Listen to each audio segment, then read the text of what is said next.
Sit tight. This is going to be a little long, and it's not an easy subject to talk about. Also, it's been very hard to find a standard for how ceremonies should be run in EMS, but in this video we're going to talk about the kind of ceremony our honor guard goes to the most, and it's funerals.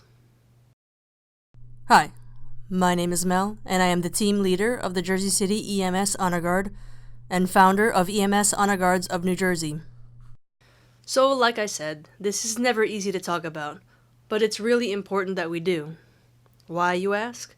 Well, the death of a loved one is a very difficult time. Our job is to honor the person that died and their service. While we are doing that, we are bringing comfort to the family and friends by being united, by showing them that they are not alone. Best case scenario, we go about the ceremony so smoothly that the family doesn't notice us. Worst case scenario, no one on the honor guard knows what's going on, and now we've directed the attention away from the service and onto us. And like I've said in previous videos, in the honor guard, it's not about us. So, like in life, we need to prepare by planning. Here is what I go through when I am first requested to assist or to run a ceremony for a funeral. First off, we need to know a bunch of things. Who was it, and who did they work for? Is it a line of duty death, an active member, or are they retired? Who is the lead agency?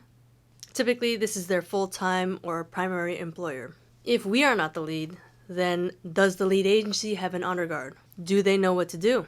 Do they want us to teach and guide them, or do they want us to run it? We'll need to know who is the family point of contact. Assign a liaison, typically somebody who is close to the family.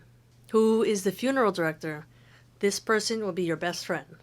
Does the family even want an EMS honor guard? And remember that we always have to respect the family's wishes. Are there going to be military honors? Will there be bagpipes? Are there pallbearers? Do they want us to be the pallbearers? Do you have contact with the local fire department to fly the American flag? Where and when is the service? How far away is it? Who else should be involved? What's the weather going to be?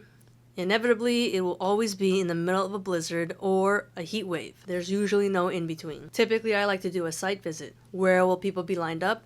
Where will we stage apparatus? If possible, how is the funeral director going to direct the traffic or the flow of the ceremony? There are several parts to funeral honors, and they are: number 1, paying respects and or the final walkthrough. 2, posting the guard and casket watch. 3, a procession. 4, a flyover. 5, pipes and drums. 6, last call or retiring their number. 7, is there going to be graveside presentation of colors? 8, flag folding. To make things easier for plannings, I have classified funerals into 5 different types.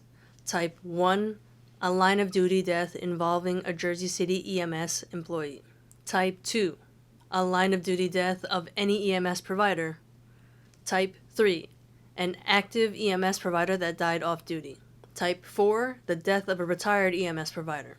Type 5, the death of an EMS provider's immediate family member or a benefactor of EMS.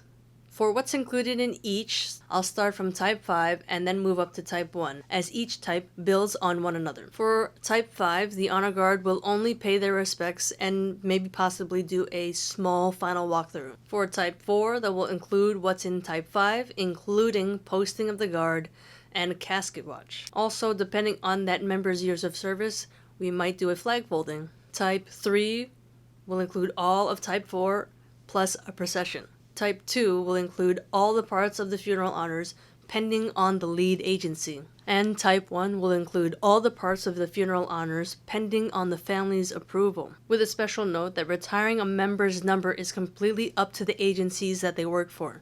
But if a last call is warranted, then the lead agency's dispatch center will clear the air and retire the state EMS number or paramedic number. There are 3 different ceremonies involved with a funeral, and they are the wake or viewing, the funeral mass or ceremony, and the interment. A procession may also be considered as one of the parts of the ceremony. During an wake or viewing, it is important to assign jobs because one person can't do it all. And these jobs are one incident commander, a person to gather uniformed personnel, a person to provide on-the-spot training, a timekeeper, this one's the most important, and depending on the size of the ceremony, a staging manager and a logistics director. Sound familiar? ICS. The uniform of the day is a dress uniform, or a duty uniform of long sleeves and straight-leg pants. No matter if an agency has a dress uniform or not, all agencies should dress alike. Casket watch will change every 10 minutes, or when one of the guard members signals that they need to be relieved. It is the timekeeper's responsibility to ensure that the next guard is ready and on their way to relieve the current casket watch every 10 minutes. It's the team leader's responsibility to coordinate with the funeral director when there will be a long ceremony during the casket watch, in which case the team leader should dismiss the casket watch to prevent them from having to stand there for so long. It's hard enough doing it for 10 minutes. Depending on the family's wishes, or if there is no ceremony to follow after the wake or viewing, members may opt to do a final walkthrough at this time. A final walkthrough is simply lining up all uniformed personnel, having them walk up to the casket and salute while walking by, no stopping, the funeral mass or ceremony. After this, the team leader should coordinate with the funeral director in order to prepare for what's going to happen at the funeral mass or ceremony, and for also what's going to happen at the interment.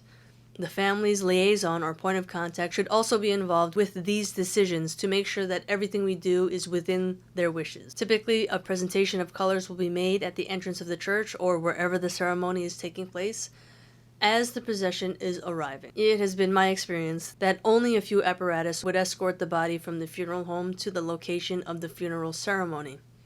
However, if the family wishes there to be a large escort from the funeral home to that location, then the team leader has to remind the funeral director that the color guards and other uniformed personnel need time to place themselves before the rear door of the hearse is opened. This is when pre-planning, specifically the site survey, is important, so that the team leader or their assistant know exactly where everyone should be standing to save time and avoid any confusion. Don't forget to leave an area open for the family member and other people who are not in uniform. After everyone is in place, the team leader will signal to the funeral director that they are ready, and the team leader will then call the guard to attention and give the command to present arms whenever the casket is in motion. The command of order arms will be given once the casket is inside the place of worship. Now, if the family wishes for a private interment, or there will be no interment, if there's a last call and or flyover, this will happen after the door to the hearse is opened, but before the casket is removed. At that time, the bagpiper may play a song. Now, depending on the religion or ceremony, bagpipes may be played during or at the end of the ceremony. And if not permitted inside the place of worship, the bagpipes will play outside. Again, working with the funeral director or being familiar with the service, near the end of the service, the team leader should organize the honor guards to post outside to prepare for the recession, or when the casket is leaving the place of worship. This is in order to present the colors while the casket is outside and moving back to the hearse. Just a tip, that since a good percentage of ceremonies we go to are Catholic, it's normally a good time to move the honor guard outside during Holy Communion, or when you see everyone getting up to receive communion. Now, at the interment. Before the funeral mass, the honor guards should have pre-positioned their vehicles to get a head start on the procession to the interment site. The funeral director will work with you and give you time. Well, they're also giving family and friends time to get to their cars. This is key. And by the way, I've done many, many funerals, and only once did I have a funeral director who was not willing to work with us. That's one out of, I believe, 45 funerals since 2013. Anyway, this is key because it will give you time to get to the gravesite, find the plot, and set up the honor guards and prepare for the arrival of the procession, where you will once again salute the casket while it is moving to its final resting place. The team leader will then put the color guard at ease until the end of the religious ceremony. Now, if last call and the flyover were not done yet, this is the time for it to happen, after the religious ceremony has concluded and before the casket is lowered. If a decision is made to play taps, or there is a military honor guard there playing taps, a salute should be rendered when taps is played. If a flag is to be folded, it will happen after the religious ceremony has concluded. And if taps is being played, then the flag folding will begin during its playing, but after it starts. I hope that makes sense. Now, the next part is entirely dependent on the type of ceremony. If the casket is not being lowered, in some cases where the family wants the last moment to say goodbye, now would be the time to do a final walkthrough, where uniformed members line up to say goodbye one more time. It is customary to walk up to the casket and place a thumbprint on it as a symbol of that person's imprint on their life, but a quick salute is acceptable as well. Finally, pipers may play when the casket is lowered into the ground, and a salute should also be rendered when the casket is being lowered. So, just to clarify at the interment. Number 1, there's a religious ceremony. Number 2, last call. Number 3, taps or the bagpipers play. Number 4 is the flag folding. Number 5, the final walkthrough. And number 6, the final salute. Well, that's a lot more than I thought I was going to go over in this video. In the following videos, we will review the procedure for posting a casket watch, changing of the guard, and flag folding. If you have any other suggestions or questions, please let me know. And as always, thank you for watching, and I'll see you in the next video.